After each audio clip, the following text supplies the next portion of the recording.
안녕하십니까, 유방외과 전문의 이학민입니다. 오늘은 앞선 영상들이 너무 좀 어렵고 무거운 저거여서 오늘은 조금 가볍게 파제병에 대해서 좀 말씀을 드릴까 해요. 물론 이것도 유방암의 일종입니다. 파제 디지즈라고 유륜에 생기는 유방암이라고 생각하시면 돼요. 오늘 이 영상을 왜 준비했냐면 사실 이걸로 걱정하시는 분들이 굉장히 많아요. 왜 그러냐면 이 파제병은 일반적인 유두습진과 아주 똑같은 증상으로 시작을 합니다. 그냥 어느 날 유두가 가려워요. 가려워서 봤더니 약간 물집같이 이렇게 뭔가가 생겼어요. 그래서 이건 뭐지? 그러면서 좀 긁다가 말았죠. 며칠이 지나고 몇 달이 지났는데도 안 낫는 거예요. 그래서 피부과를 가서 치료를 받았는데 좋아지지 않고 점점 증상이 심해지고 이게 넓어진다. 이러면 파제병을 의심을 해봐야 됩니다. 그래서 이제 오늘 영상을 준비를 했고요.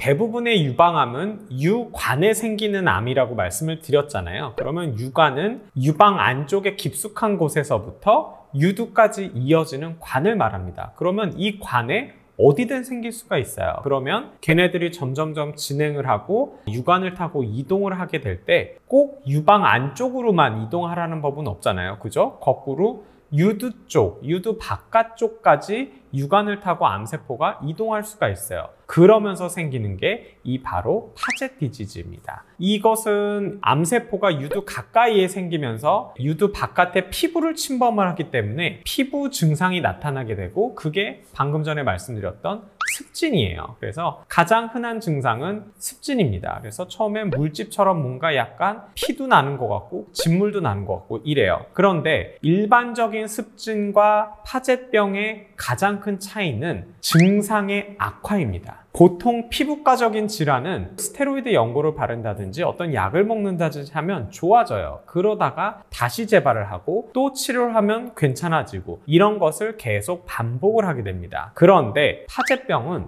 어떠한 치료에도 좋아지지 않고 조금씩 계속 안 좋아지고 심하면은 이 습진이 점점 넓어지면서 유두가 괴사가 되고 궤양이 생기고 이런 심한 증상까지 생기게 돼요. 그래서 이렇게 점점 악화가 되는, 단 치료가 꼭 들어갑니다. 치료를 했음에도 점점 악화되는 유두 습진이 있다. 그러면 반드시 파제병을 의심을 해 보셔야 되고, 반대로 치료에는 반응이 좋은데 치료를 끊으면 또다시 심해지고 또 치료를 하면 좋아지고 이런 것들은 파제병이 아니라고 보셔도 됩니다. 그런 분들은 너무 걱정 안 하셔도 돼요. 그럼 파제병이 의심이 되면 진단을 어떻게 해야 되냐?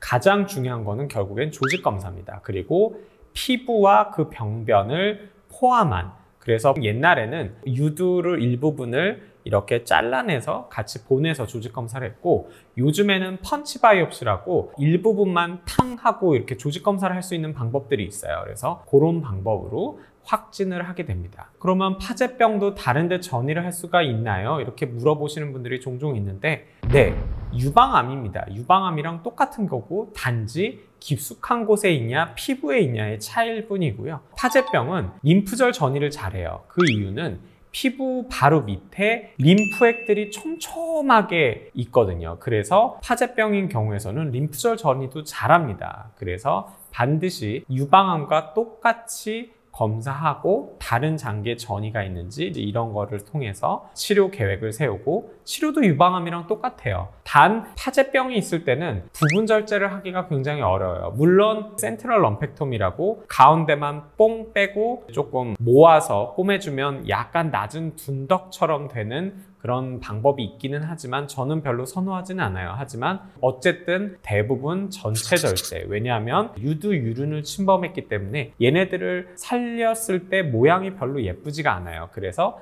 대부분 전체 절제를 하고 기호에 따라서 재건수를 하시는 식으로 이제 수술을 하게 되죠. 그리고 그 이후에 조직검사 결과, 병리 결과에 따라서 항암 치료나 내분비 치료, 표적 치료 이런 것들이 동반 여부를 결정을 하게 됩니다. 그래서 중요한 것은 유두 습진이 있을 때 치료를 했음에도 불구하고 계속 악화가 되는 그런 증상이 있으면 꼭 유방 전문의에게 진료를 받아보셔야 된다.